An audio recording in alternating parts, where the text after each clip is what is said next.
Friday, day 3. What can you say? Supposed to go up the road to Denniston this morning, across the Mackley, and the reason we cross from west to east is because it's quite steep going down.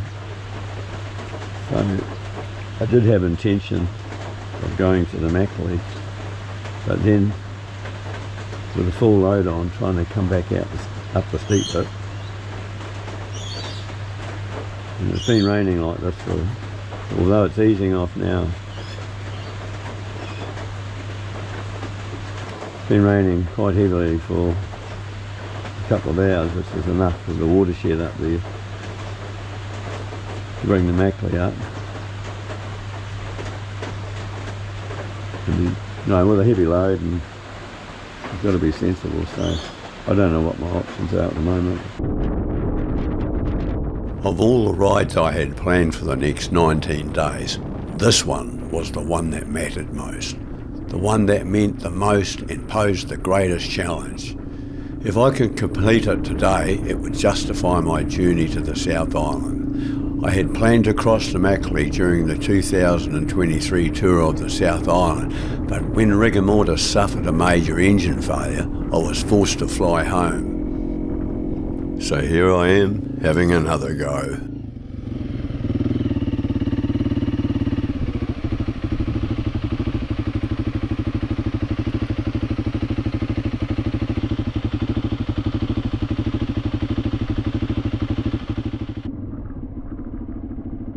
The rain was relentless, and with no other options, it was a good opportunity to check out what was on offer.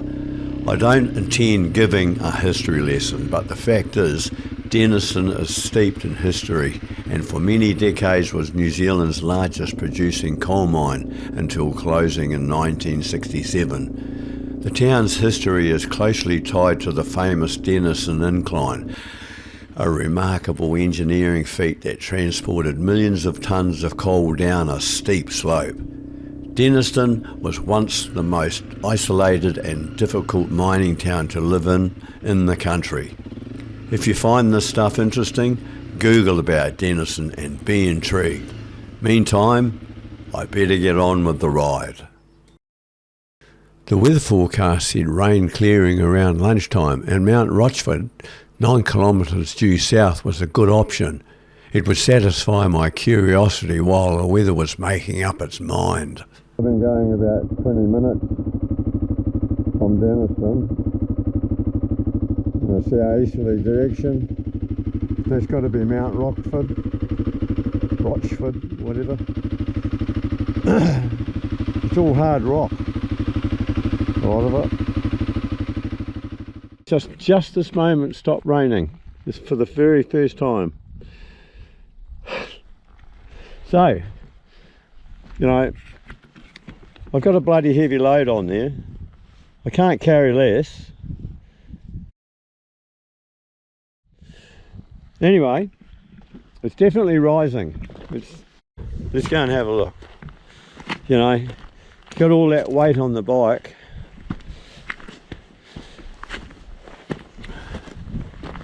It's quite steep.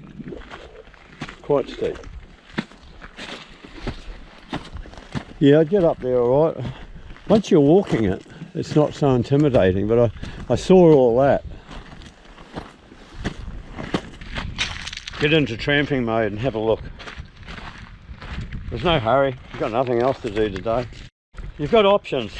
I'm not on a timetable, like I can give or take a day or two, but I have got a set of rides that I want to do. Going to head down towards Reefton, but I'm going to take a parallel road, Browns Road, and take a little few rides in there. Alright, so I'll have something to eat and we'll go up. This is the road. Solid rock.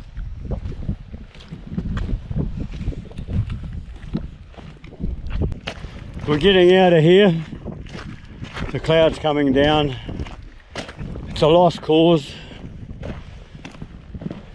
It's even started light spit. Taking the easy way, eh? Yeah, bugger. Yeah.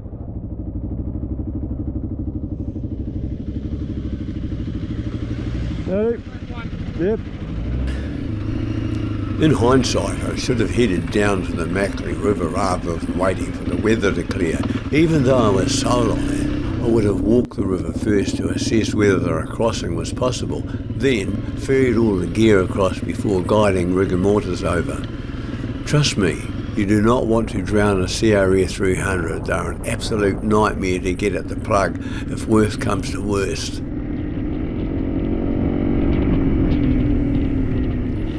At the shop down below in Inangahua, I saw a rider sitting on his bike waiting for his mate who was in the shop. Long story short, I met Owen and Trevor. After a quick discussion, they were of the opinion that the rain wasn't enough to affect the river and offered me to come along. I grabbed the opportunity with both hands. So here I am, urging Rigamortis to keep up with their DRZ 400s.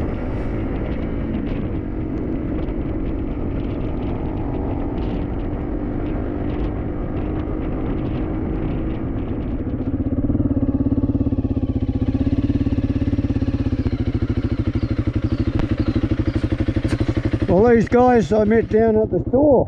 I was about to go back through to Westport. Guys are going there, so here I am. They've invited me along, and they look like a couple of rat bags and go bloody fast. Well, what a stroke of luck meeting Owen and Trevor. They were on their way to Nelson and didn't mind me tagging along. Apparently they have done the ride 2 or 3 times, so they know what they're doing. We started dropping down off the rim into the Mackley Valley in another world. I couldn't believe my luck. Endless rain, then within 5 minutes, not only has the rain stopped, but it looks like it never crossed over the McWilliams Range.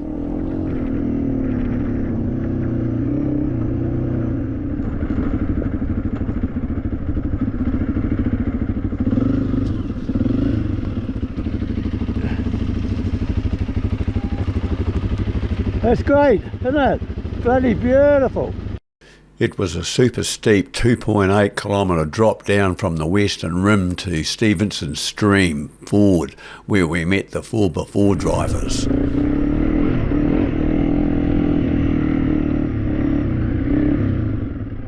After a short break chatting to the tin tops, another 2.5 kilometres started with a steep climb up and across to what was a wickedly steep drop down to Mt William Stream. Oh, mate.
Bugger. Too much speed. I couldn't slow down enough to keep my line across.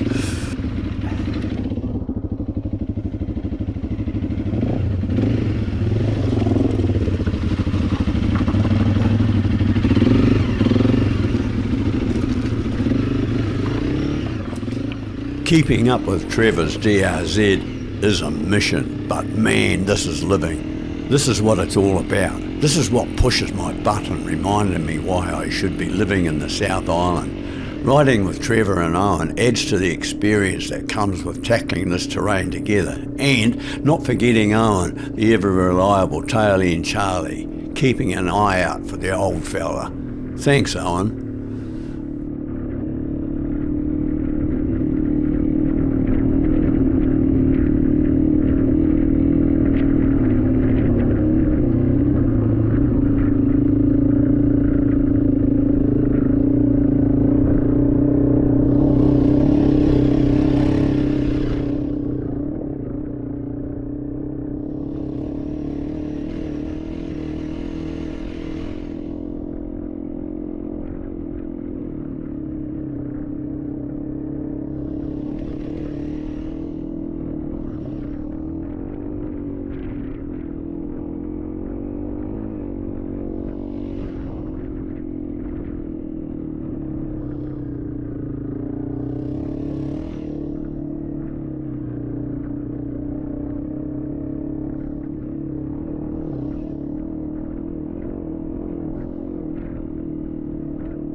I'm getting caught up in the speed and loving the buzz, but there's a downside. I'm not stopping when I should be, swapping batteries or exploring the side tracks that Josh Martin mapped out on his online adventure guide. But hey, I'm fully in the moment and I can't wait to come back again to try the east to west route next time. Bloody hell! I waited 3 years for this opportunity, then got so caught up with what was going on I forgot to turn on my camera, and I remember just in time to catch Owen's last bit of crossing.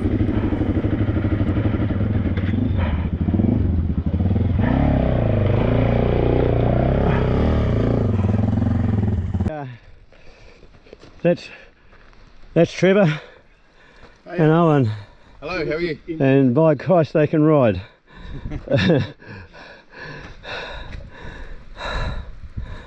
Collecting water. Anyone need drink? No, I've had a drink and I just came out of my boot. I know.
From the Mackley River, it's 16 kilometres of fun out to the Buller River Bridge on State Highway 6, and perhaps the most challenging is the 1.5 kilometre grunt up out of the Mackley River to the top.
thoroughly impressed with how my YSS fully adjustable suspension handled the loads at the speeds I was travelling, considering the conditions.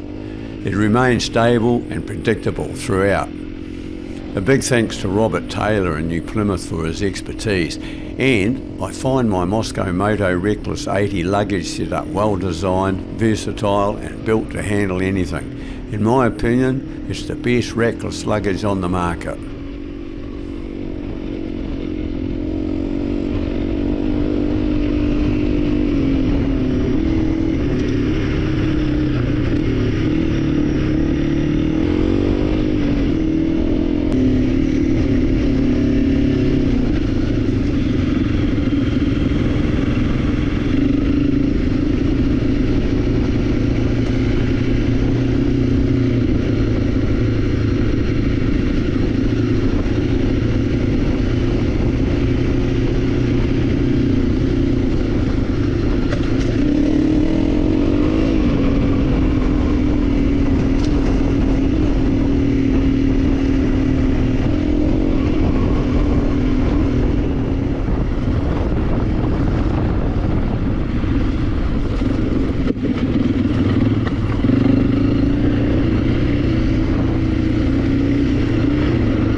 Thanks Trevor and Owen, that was a real buzz. Man, I'm still on a high, and thanks for keeping an eye on me. Through you guys I've got some speed back that I didn't know I had. Yeah. Anyway, I'm off to Inangahua now, and then I'll be going down Brown Road parallel to it down towards Reefton, following in Josh Martin's footsteps, I suppose. I'll be doing a couple of those, and yeah, so once again, watch this space.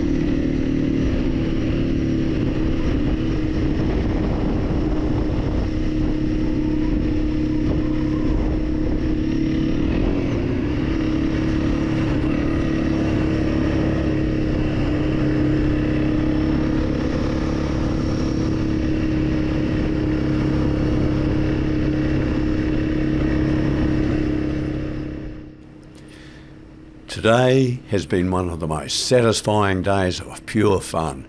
The thrill of exploring new territory laced with a touch of the unknown creates the perfect formula for adventure.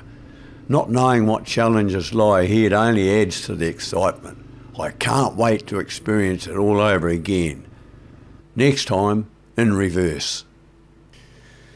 Tomorrow, in episode 59, I set off from Reefton, heading a kilometre south to Big River Road, one of several roads branching east off State Highway 7 towards Greymouth. Along the way, I ventured down Waiuta Road to explore the historic ghost town of Waiuta, once a bustling gold mining settlement. I also check out Snowy River Road, Waipuna Road and Ahura Kopura Road before ending the day at Jim's hut overlooking the serene Ahura River. Thanks for watching. Click the thumbs up if you like the video and subscribe if you would like the automatic notifications of new video uploads. And may the force be with you.